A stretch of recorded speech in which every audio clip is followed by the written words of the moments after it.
Pilipinas, maligayang araw CCJE, maligayang araw BSC 2202, at maligayang pagdating sa programang Tulay Tungo sa Maunlad na Buhay.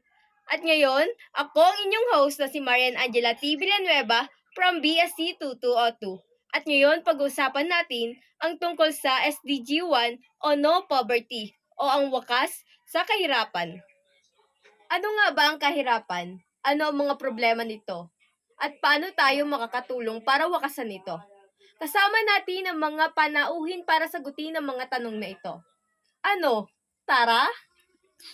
Para mas maintindihan natin, kasama natin ang ating expert na si Miss Patricia Anmundo.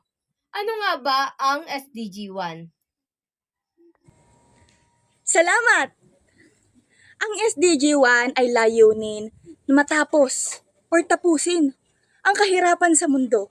Hindi lamang tutungkol sa pera.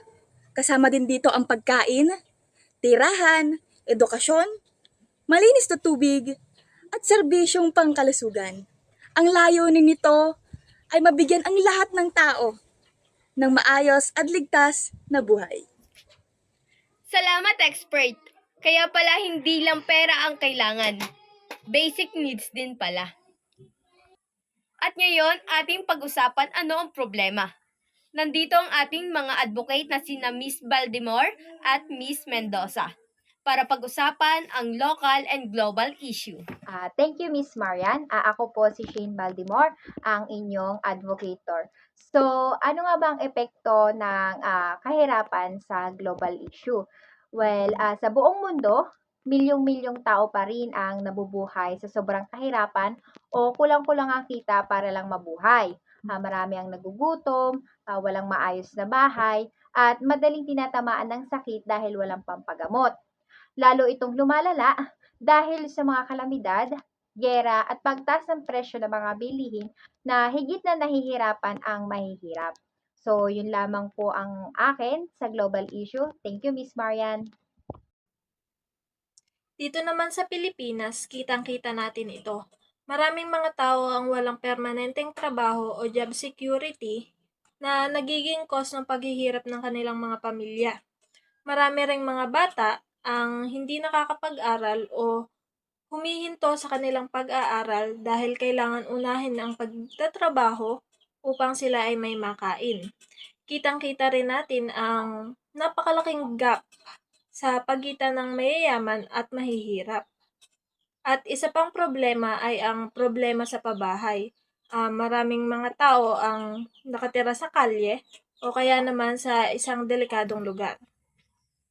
Totoo mga advocate, mahirap ang sitwasyon, pero alam kong may pag-asa pa rin. At ngayon, kasama natin ang ating mga innovator na sina Miss Harriet Casilag at Ashley Babaran para pag-usapan ang solusyon sa local and global issue. As an innovator is, may tatlo po kami pananaw pang makatulong po. Ang livelihood program at edukasyon. Dapat po, suportahan po ang mga maliliit na negosyo o micro-enterprises. Turuan po ang mga tao ng skills na pwede na ng pagkakitaan. Palagi po natin tatandaan na ang edukasyon po ang pinakamabisang sandata sa kahirapan. 2. Social protection. Dapat magkaroon ng maayos na sistema ang gobyerno na tutulong sa mga nawalan ng trabaho, may sakit, at mga senior citizen para hindi sila bumagsak sa matinding kahirapan. 3. Disaster resilience. Dahil madalas tamaan ng bagyo at kalamidad ang Pilipinas, kailangan ng plano na mabilis makabangon ang mga komunidad para hindi maubos ang kanilang ipon at ari-arian. Magandang ideya mga innovator. Kapag may plano, may tulong, at good governance, good leadership, uunlad ang isang ano nga ba nakakaapekto ang poverty sa mga kabataan. Ngayon tatalakayin naman ni Miss Mary Rose Lelis, ang ating youth voice, kung ano ang epekto ng poverty sa kabataan. Bilang isang kabataan, minsan akala natin malayo sa atin ang problema. Pero hindi. Relate na relate ito sa akin. Kasi alam ko kung gaano kahirap magtrabaho para kumita ng pera. Nakikita ko ang sakripisyo ng mga magulang natin na nagpapagod para makapag-aral tayo. Ang SDG 1 ay paalala na hindi dapat maging hadlang ang kahirapan para matupad ang pangarap. Sa simpleng paraan, makakatulong tayo sa pamamagitan ng pagiging wais sa pera, hindi pagsasayang ng pagkain at pagiging bukas tumulong sa kapwa. Kahit sharing is caring, or simpleng pagbibigay ng lumang damit o libro ay malaking bagay na. Tayo ang susunod na lider, kaya simulan na nating mangarap hindi lang para sa sarili kundi para sa lahat. Dagdag pa rito, mahalaga rin na mag-aral tayong mabuti dahil ito ang isa sa mga paraan para makaalis sa kahirapan. Kapag pinaghirapan natin ang pag-aaral, mas marami tayong oportunidad sa hinaharap. Maaari rin tayong magbahagi ng kaalaman sa iba tulad ng pagtulong sa kaklase o kapatid. Hindi rin hadlang na kailangan mayaman para makatulong. Kahit simpleng pagrespeto sa kapwa, pagiging mabait, at hindi panghusga sa iba ay malaking tulong na.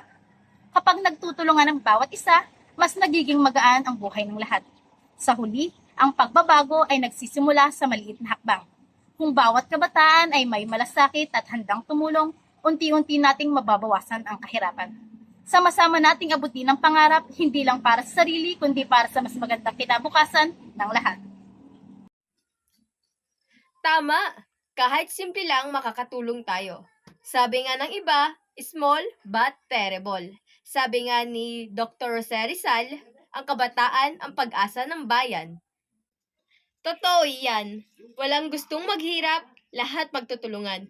Maraming salamat sa ating mga panauhin. Tandaan natin, ang SDG 1, walang maghihirap, lahat aahon. Ako si Marian Angela T. Villanueva at ito ang Tulay Tungo sa Maunlad na Buhay. Maraming salamat at magandang buhay!